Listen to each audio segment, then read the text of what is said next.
Times Network ద్వారా గుర్తించబడ్డ India's number 1 varicose veins hospital Avis ని సంప్రదించండి. Welcome to Suman TV. Gujarat ని వర్షాలు ముంచెత్తుతున్నాయి. ముఖ్యంగా గడిచిన 2 రోజులుగా కురుస్తున్న వర్షాలకి గుజరాత్లో వడోదర, ఖేడా, గాంధీనగర్ పట్టణాలు పూర్తిగా నీట మునిగిపోయాయి. వడోదరలో అయితే దాదాపు 10 ఫీట్ల నుంచి చాలా చోట్ల 10 ఫీట్ల నుంచి 20 ఫీట్ల వరకు నీళ్ళు వచ్చాయి. ఈ నీళ్ళు ఎక్కడికి వచ్చాయో తెలుసా? అక్కడ విశ్వామిత్రి అని ఒక నది ఉంది. ఆ నది ఉప్పొంగడంతో ఒకసారిగా కాలనీలోకి నీళ్ళు వచ్చాయి. నేను గుజరాత్లో ఒకసారి వరదలకు సంబంధించిన ముఖ్యంగా వడోదరలో వరదల పరిస్థితి పైన నేను కొన్ని విజువల్స్ చూపించబోతున్నాను. ఒకసారి చూడండి. వడోదరలో ఒకసారి చూడండి. వడోదరలో ఒక్కసారిగా నది ఉప్పొంగడం, వడోదర పట్టణంలోకి నీళ్లు రావడంతో అక్కడ మొసళ్ళు వచ్చి చూడండి ఇళ్లలో ఎలా చేరిపోయాయి. 10 ఫీట్ల నుంచి 20 ఫీట్ల వరకు నీళ్ళు వచ్చేసినాయి. మొసళ్ళు చూడండి ఎలా ఉన్నాయో. అరే చూస్తే పరిశాన్ అనిపిస్తుంది. మొసలు ఇంట్లోకి వచ్చి కూర్చుని చూడండి. ఏంది పరిస్థితి ఇది? ఇటువంటి పరిస్థితి రేపు మన హైదరాబాద్ కూడా వచ్చే అవకాశం ఉంది. ఇప్పటికే హైదరాబాద్లోకి జంతువులు వచ్చేసాయి. హైదరాబాద్ విస్తీర్ణం పెరుగుతోంది. రాజేంద్ర నగర్ దాటేసరికి అక్కడ నుంచి చిరుతపుళ్ళు వచ్చేస్తున్నాయి. మనం చూసాం రాజేంద్ర నగర్లో చిరుతపుళ్ళు డైరెక్ట్గా రోడ్డు మీదకి వచ్చి మనుషుల మీద దాడి చేయడం. వడోదరలో కూడా ఇప్పుడు అటువంటి పరిస్థితే కనిపిస్తోంది. రేపు పొద్దున హైదరాబాద్లో కూడా ఉప్పొంగి ఈ చెరువులు లేక నీళ్ళన్నీ సిటీలోకి వచ్చేసినాయి అంటే పరిస్థితి ఇట్లే ఉంటుంది. ఏ మంజీరా నది నుంచో ఇప్పటికే మన పక్కనే మెదక్లో ప్రవహిస్తున్న మంజీరా నది నుంచి మంజీరా నదిలో మొసళ్ళు దారుణంగా ఉన్నాయి. ఇటువంటి పరిస్థితి మనకు కూడా వచ్చే అవకాశం కనిపిస్తుంది. ఒకసారి చూడండి, మీకు మొత్తం విజువల్ చూపిస్తాను. దీంతో పాటు మరో విజువల్ కూడా చూపించబోతున్నాను మీకు. ఒక్కసారి ఇక్కడ చూడండి, మొసలు చూడండి ఎలా వస్తుందో. అర్ధరాత్రి ఎలా వస్తుందో ఒకసారి అబ్జర్వ్ చేయండి. ఇది వడోదరలో ఇప్పుడు ఏ ఇంట్లోకి వచ్చి ఎక్కడ మొసలుందో అర్థం కాని పరిస్థితి. దాదాపు 3000 ఇళ్ళు నీట మునిగిపోయాయి. ఆ 3000 కుటుంబాలని సురక్షిత ప్రాంతాలకు తరలించారు. దీంతో ఎక్కడ వరద వచ్చిన ఇళ్లలో ఎక్కడ మొసళ్ళు వచ్చి చేరుతున్నాయో అర్థం కాని పరిస్థితి కనిపిస్తోంది గుజరాత్లోని వడోదర ఒకటే కాదు, గాంధీనగర్, ఖేడా, ఆనంద్ జిల్లాలో అనేక ప్రాంతాల్లో భారీ వర్షంతో అక్కడ వాగులు వంకలు ఉప్పొంగుతున్నాయి. చిన్న చిన్న గ్రామాలు అనేకం మునిగిపోయాయి.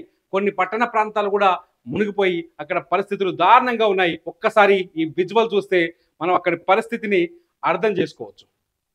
మీకు నేను మరో విజువల్ చూపించబోతున్నాను. లాక్కపోతున్నారు జనాలు మొసలను చూసి. ఒకసారి చూడండి, మొసలకు తాళ్ళు కట్టి లాగేస్తున్నారు. పరిస్థితులు అత్యంత అధ్వాన్న పరిస్థితుల్లో ఉన్నాయి. అధ్వాన్నకరంగా కనిపిస్తున్నాయి. ఎంత దారుణం ఇది! ఏంటిది? ఇప్పటి వరకు గుజరాత్లో వర్షాలకి దాదాపు 50,000 మంది పరిస్థితి నిరాశ్రయులయ్యారు. 50,000 మందిని ఇతర సురక్షిత ప్రాంతాలకు తరలించారు. అది మోదీ రాష్ట్రం కావచ్చు, లేకపోతే మన అమిత్ షా రాష్ట్రం కావచ్చు, ఎవరి రాష్ట్రం అయితే ఏంది. ప్రకృతిని నాశనం చేస్తే, ప్రకృతి ప్రకోపిస్తే దాని రియాక్షన్ ఇలా ఉంటుంది. ప్రకృతిని నాశనం చేస్తే దాని రియాక్షన్ ఇలాగే ఉంటుంది. మనిషి ప్రకృతి ఆధారంగా, ప్రకృతి సూచించిన విధంగా బతకాలి. వైనాడులో చూసాం కదా, ఊళ్ళ కూలు కొట్టుకుపోయాయి 2 రోజుల క్రితం. వైనాడులో చూసాం కదా. సేమ్ ఇవాళ గుజరాత్లో చూడండి, వర్షాల దెబ్బకి గుజరాత్ ఎలా అల్లాడిపోతుంది. ఇంకొక విజువల్ చూపిస్తాను మీకు. ఇదిగో, ఇది వడోదరలోని ఒక కాలనీలో నీళ్ల పరిస్థితి. పిల్లలు ఎట్టెత్తుకపోతుంది చూడండి. ఎంత దయనీయమైన పరిస్థితి కొనసాగుతుందో చూడండి. ఇది మనం గుజరాత్లో విజువల్స్ చూసి మనం ఇప్పుడు ఏదో ఆవేదన వ్యక్తం చేస్తున్నాం. కానీ మన హైదరాబాద్లో కూడా ఈ పరిస్థితులు ఉన్నాయి. మన హైదరాబాద్లోని చెరువు పరివాహక ప్రాంతాల్లో ఏవైతే పెద్ద పెద్ద చెరువులు ఉన్నాయో, ఇవాళ ప్రభుత్వం ఏ చెరువులనైతే ఆక్రమించారని చెప్పేసి ఆ చెరువుల చుట్టూ ఉన్న FTL బఫర్ జోన్లలో ఉన్న నిర్మాణాన్ని కూల్చేస్తుందో, ఆ చెరువుల పరివాహక ప్రాంతాల్లో వర్షం వస్తే ప్రతిసారి ఇదే పరిస్థితి. గుజరాత్లోనే కాదు, గుజరాత్లోని వడోదరలోనే కాదు, గాంధీనగర్లోనే కాదు, ఖేడాలోనే కాదు, మన హైదరాబాద్లో, మన సరూర్ నగర్లో, మన బోడుప్పల్లో, మన పటాన్ చెరువులో, రేపు పొద్దున మన మాదాపూర్లో కూడా ఇదే పరిస్థితి. అన్ని చోట్ల వర్షం శృతిమించి అతిమించి కురిసిందంటే ఖచ్చితంగా మనం ఇబ్బంది పడాల్సిన పరిస్థితే.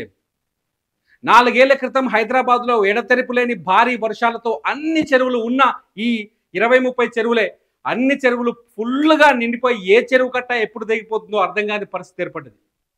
దాంతో ఆ చెరువు కట్ట కింద ప్లాట్లు చేస్తే ఇండ్లు కట్టుకున్న వాళ్ళందరూ గజ గజ గజ గజ గజ వణికిపోయారు. రేపు ఈ పరిస్థితి మన హైదరాబాద్లో కూడా కనిపించే అవకాశం, ప్రమాదం ఉంది. వడోదరలో గుజరాత్లో పరిస్థితి ఏందో తెలుసా? ఇప్పటివరకున్న ఆగస్టు 30 వర్షాలు, రేపు సాయంత్రానికి కూడా భారీ వర్షాలు కురిసే అవకాశం కనిపిస్తోంది. ఇప్పటికే దాదాపు 29, 30, 35 వరకు మృతులు చాలా మంది చనిపోయినట్టుగా తెలుస్తుంది. ఎక్కువ మంది గోడ కూలి లేకపోతే బ్రిడ్జ్ కూలి, చాలా చోట్ల పాత బ్రిడ్జిలు ఏవైతే ఉన్నాయో అన్ని కూలిపోయాయి. ఎక్కువ మంది ఒక్కో చోట ట్రాక్టర్ బ్రిడ్జ్ పై నుంచి ట్రాక్టర్ వెళ్తుంటే బ్రిడ్జ్ కూలిపోయింది, అక్కడే చాలా మంది చనిపోయారు. ఆ విజువల్స్ అని మేము చూపించలేకపోతున్నాం, అవి యూట్యూబ్లో చూపించడం చాలా కష్టం అవుతుంది. అనేక చోట్ల గుజరాత్లో చాలా భీతావహ పరిస్థితి ఉంది. ఫ్లడ్ ఒక్కసారిగా ఊహించని విధంగా వచ్చింది. నదులు ఉప్పొంగుతున్నాయి. ఉప్పొంగిన నదుల పరివాహక ప్రాంతాల్లో అక్రమ కట్టడాలన్నీ నీట మునిగిపోయాయి. ఈ అక్రమ కట్టడాలతో పాటు అక్కడ జనం నానా అవస్థలు పడుతున్నారు. డెవలప్మెంట్ కావచ్చేమో, డెవలప్మెంట్ ముచ్చట పక్కన పెడదాం. ఇప్పుడు గుజరాత్లో అన్నమో రామచంద్ర అనే పరిస్థితి ఉంది. వర్షాన్ని చినుకు పడితే మాత్రం వణికిపోతున్నారు అక్కడి జనాలు. వర్షం ఆగిపోతే బాగుండని దేవుణ్ణి వేడుకుంటున్న పరిస్థితి ఏర్పడ్డది. గుజరాత్లో ఉన్న ఈ పరిస్థితి రేపు పొద్దున మన హైదరాబాద్లో కూడా వచ్చే ఛాన్సెస్ కనిపిస్తున్నాయి. నగరంలో ఉన్న చెరువులు, కుంటలు, కాలువలు, కెనాళ్ళు, నాలాలు అని కబ్జా చేస్తే వడోదరలాగే ఇలాగే నీళ్లలో బతకాల్సి వస్తుంది. ఇలాగే కొంతకాలం నీళ్లలో జీవించాల్సి వస్తుంది. ఇప్పటికే హైదరాబాద్లో చాలా కాలనీలు భారీ వర్షాలు కురిస్తే నీళ్లలో ఇదే పరిస్థితిలోకి వెళ్ళిపోతున్నాయి. అనేక కాలనీలు వెళ్ళిపోతున్నాయి. ఈ వరద ప్రభావిత ప్రాంతాలపైన పోరాటం చేసే వాళ్ళు ఉన్నారు అనేక మంది. వాళ్ళ వాయిస్ ఇప్పుడు మనం వినట్లేదు. ఇప్పుడు ప్రభుత్వం ఏదైతే హైడ్రాని ఏర్పాటు చేసి అక్రమ నిర్మాణాలను కూల్చేస్తుందో ఈ సందర్భంలో అనేక మంది బయటకు వస్తున్నారు, వాళ్ళ గొంతు విప్పుతున్నారు. మరి మీరేమంటారు? ఇటువంటి లైఫ్ కావాలా, లేకపోతే హైడ్రా లాంటి సంస్థని ముందుకు తీసుకెళ్లాలా? కామెంట్స్ రూపంలో మాకు తెలియజేయండి. మీ కామెంట్స్ పైన నేను మరో వీడియో చేస్తాను. చూస్తూనే ఉండండి సుమన్ టీవీ. మీ బిజినెస్ ఏదైనా మీ ఊర్లో ప్రమోషన్ చేయాలంటే అది సుమన్ టీవీతోనే సాధ్యం. ఇప్పుడే సంప్రదించండి.